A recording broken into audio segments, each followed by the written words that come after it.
ایک دفعہ کا ذکر ہے، ایک پرسکون قصبے میں جو آسمان میں چمکتے ستاروں کے نیچے بسا ہوا تھا، ایک 7 سالہ لڑکی ایلا رہتی تھی۔ ایلا کے دل میں خوابوں کی دنیا بستی تھی اور وہ ہمیشہ اپنی بے پناہ تخلیقی صلاحیتوں کے بارے میں سوچا کرتی تھی۔ ہر رات وہ اپنی کھڑکی کے پاس بیٹھ کر ستاروں کو دیکھا کرتی اور سوچا کرتی، اگر وہ کسی ستارے کو ہاتھ میں تھام سکے تو کیسا ہو۔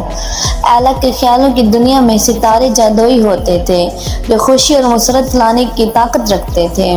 ایک شام جب وہ تھک کر اپنی کہانی اور خیالات میں کھوئی ہوئی تھی، اسے اچانک کچھ عجیب سا محسوس ہوا۔ ایک چھوٹی سی چمکدار روشنی اس کی کھڑکی کے باہر تیر رہی تھی۔ ایلا حیران ہو گئی، وہ اپنی کھڑکی کھول کر باہر جھانکنے لگی اور یہ دیکھ کر حیران رہ گئی کہ وہ روشنی سیدھا اس کے کمرے میں داخل ہو گئی ہے۔ یہ کوئی جگنو یا پری نہیں تھی جیسا کہ وہ سوچ رہی تھی، بلکہ ایک چھوٹا سا چمکتا ہوا ستارہ تھا۔ وہ ستارہ آہستہ آہستہ ایلا کے کمرے میں رقص کرتا رہا اور اس کی روشنی پورے کمرے میں پھیلتی رہی۔ ایلا خوشی سے چلا اٹھی، میں نے ستارے کو پکڑ لیا۔ اس نے جلدی سے اپنی الماری سے ایک پرانا شیشے کا جار نکالا اور احتیاط سے ستارے کو اس میں ڈال دیا۔ ایلا خوشی سے چلا اٹھی، میں نے ستارے کو پکڑ لیا۔ اس نے جلدی سے اپنی الماری سے ایک پرانا شیشے کا جار نکالا اور احتیاط سے ستارے کو اس میں ڈال دیا۔ ستارہ جار میں بیٹھا ہوا اپنی سنہری روشنی سے کمرے کو منور کر رہا تھا۔ ایلا اسی روشنی میں سکون سے سو گئی اور اس رات وہ خوابوں کو سوچتی رہی اور جادوئی ستارے کے ساتھ کیا کیا جا سکتا ہے۔ اگلی صبح جب ایلا جاگی تو اس نے دیکھا کہ ستارہ ابھی بھی جار میں چمک رہا تھا۔ اس نے فیصلہ کیا کہ وہ اپنے سب سے اچھے دوست میکس کو یہ دکھائے گی۔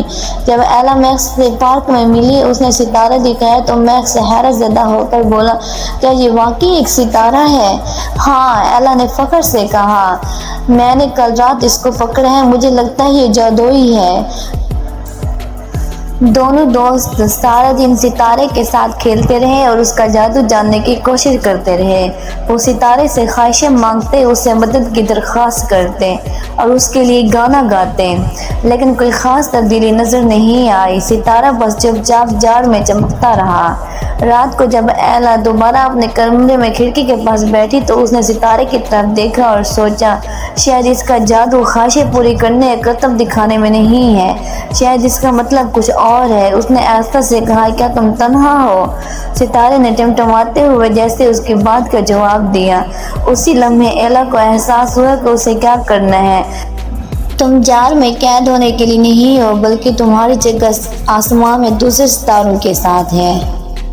اسے اس بات کی خوشی تھی کہ اس نے ستارے کو واپس جانے دیا جہاں وہ حقیقی معنوں میں چمک سکتا تھا۔